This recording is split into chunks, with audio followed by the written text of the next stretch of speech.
لوگ آ کے کہتے تھے آغا صاحب استخارہ کروائیے. یہ نہیں کہتے تھے کہ شادی کا ہے، بزنس کا ہے، نوکری نہیں، آغا صاحب استخارہ کروائیے. وہ قرآن کھولتے تھے، کہتے تھے شادی.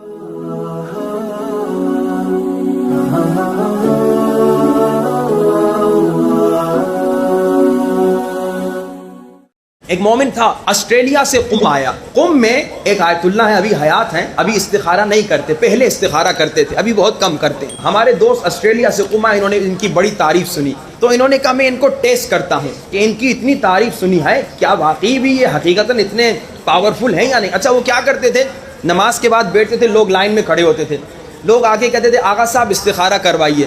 یہ نہیں کہتے تھے کہ شادی کا ہے، بزنس کا ہے، نوکری نہیں، آغا صاحب استخارہ کروائیے. وہ قرآن کھولتے تھے، کہتے تھے شادی اچھی نہیں ہوگی. آدمی نیت نہیں بتاتا تھا. پھر دوسرا کہتے تھے آغا صاحب بزنس کے لیے کوئی استخارہ کیجئے. وہ یہ قرآن کھولتے تھے، یعنی وہ بتاتا نہیں تھا، خالی کہتا تھا استخارہ کیجئے. یہ قرآن کھولتے تھے، کہتے تھے بزنس میں کامیابی ہوگی، بسم اللہ شروع کرو. تو اس ہمارے دوست نے ان کی بڑی تعریف سنی تھی، اس نے کہا میں ٹیسٹ کروں، اور انہوں نے کہا کہ میں ان سے 2 استخارے کرواؤں گا، دونوں جھوٹے، یعنی کوئی نیت نہیں ہوگی، جا کے دیکھوں کہ انہیں پتہ چلتا ہے یا نہیں. لائن میں کھڑے ہو گئے، نمبر آیا، کہا ہا جگہ استخارے، آغا صاحب استخارہ کروائیے. انہوں نے یوں قرآن کھولا، دیکھ کر کہا جھوٹا استخارہ کیوں کروا رہے ہو. یعنی اتنی پاورفل شخصیت. اس نے کہا میرا ارادہ تھا، مجھے کوئی یقین تو ہوا، لیکن میرا ارادہ 2 استخارے تھا. میں پھر لائن میں کھڑا ہو گیا. کہا پھر میں لائن میں کھڑا ہوا، پھر میں نے نمبر آیا، میں نے کہا آغا استخارہ. انہوں نے قرآن کھولا، کہا 1 مرتبہ ٹیسٹ کیا، یقین نہیں آیا. 1 مرتبہ ٹیسٹ کیا، یقین نہیں آیا. کہا اب مجھے یقین آ گیا، اب مجھے یقین آ گیا کہ یہ کوئی عام ہستی نہیں ہے، اللہ نے انہیں ایک کمال کی طاقت دی ہے. اب جب سب لوگ چلے گئے، انہوں نے کہا میں نے کہا آغا صاحب میں بہت دور سے آیا ہوں، آسٹریلیا سے آیا ہوں، مجھے کوئی ایسا نسخہ بتائیے جس سے مشکلات ختم ہو جائے. آج کل مشکلات بہت زیادہ ہیں نا، آج کل تکلیفیں بہت زیادہ ہیں، مصیبتیں بہت زیادہ ہیں. انہوں نے کہا مجھے ایسا نسخہ بتا دیجئے جس کے ذریعے سے مشکلات ختم ہو جائیں. تو آیت اللہ نے کہا ایسا نسخہ بتاؤں گا، کیونکہ اتنی دور سے آئے ہو تبھی، ایسا نسخہ بتاؤں گا اگر اس پہ عمل کرو گے تو اگر چاہو پہاڑوں کو ہلا سکتے ہو. یہ میرا جملہ نہیں، آیت اللہ کا جملہ ہے.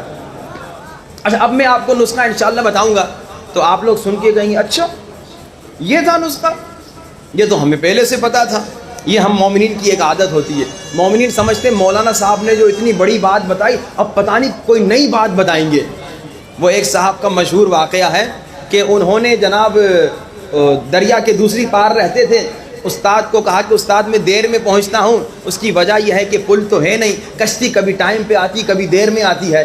تو استاد نے کہا کوئی بات نہیں، میں تمہیں ایک تعویذ دیتا ہوں، ایک تعویذ دیتا ہوں، یہ تعویذ اپنے ساتھ رکھ، پھر تجھے کشتی کا انتظار کرنے کی ضرورت ہی نہیں ہوگی، بس تو پانی پہ ایسے چل کے آنا جیسے تو زمین پہ چلتا ہے.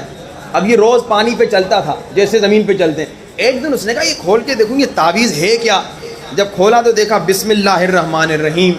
کہا اچھا یہ تو مجھے بھی پتا تھا، یہ تو مجھے بھی پتا تھا. یہاں اس نے کہا یہ تو مجھے بھی پتا تھا، ڈوبنے لگا پھر نہ چل سکا. کبھی کبھار یہ پرابلم ہم میں ہوتی ہے، ہم کہتے ہیں بھائی یہ تو مجھے بھی پتا تھا، مولانا آپ نے اتنا بڑا چڑھا کے بس ویسے ہی خطابت میں آپ نے ایک بات کو بڑا کر کے پیش کیا. نہیں، یہ حقیقتاً بڑی بات ہے. اور یہ نسخہ میں نے کراچی میں ابھی ایام فاطمیہ میں ایک جگہ پہ کہا 40 دن تک اس پہ عمل کریں، کوشش کریں 1 سال تک عمل کریں، کم سے کم 40 دن. پھر میں پڑھ کے واپس مشہد گیا. اب جیسے میں نے کہا تھا جب آپ پاک ہوں، گناہ نہ کریں تو آپ کو جلدی جواب ملتا ہے. ایک لڑکے نے مجھے فون کیا، جوان لڑکا تھا، اس نے کہا مولانا آپ نے جو نسخہ بتایا تھا نا، ہم نے صرف 3 دن ابھی عمل کیا اس پہ، ہماری مشکل ختم ہو گئی. یعنی اتنا پاورفل نسخہ ہے، اتنا سپر پاور نسخہ ہے. لیکن اس پہ انشاءاللہ کوشش کیجئے گا کم سے کم 40 دن عمل کریں. ہر نماز کے بعد، نماز فجر کے بعد، نماز ظہر کے بعد، نماز عصر کے بعد، نماز مغرب کے بعد، نماز عشاء کے بعد، فجر ظہر عصر مغرب عشاء 5 نمازوں کے بعد، ہر نماز کے بعد 1 مرتبہ دعائے توسل پڑھنا. دعائے توسل کیا ہے؟ 14 معصومین سے فقیری. آئیے آج دعائے توسل سے گریہ شروع کریں، اہل بیت سے فقیری کریں، ہاتھوں کو بلند کر کے کہیں یا وجیہن عند اللہ اشفع لنا عند اللہ، یا وجیہن عند اللہ اشفع لنا عند اللہ. بلند آواز یا وجیہان اشفع لنا عند اللہ یا وجیہان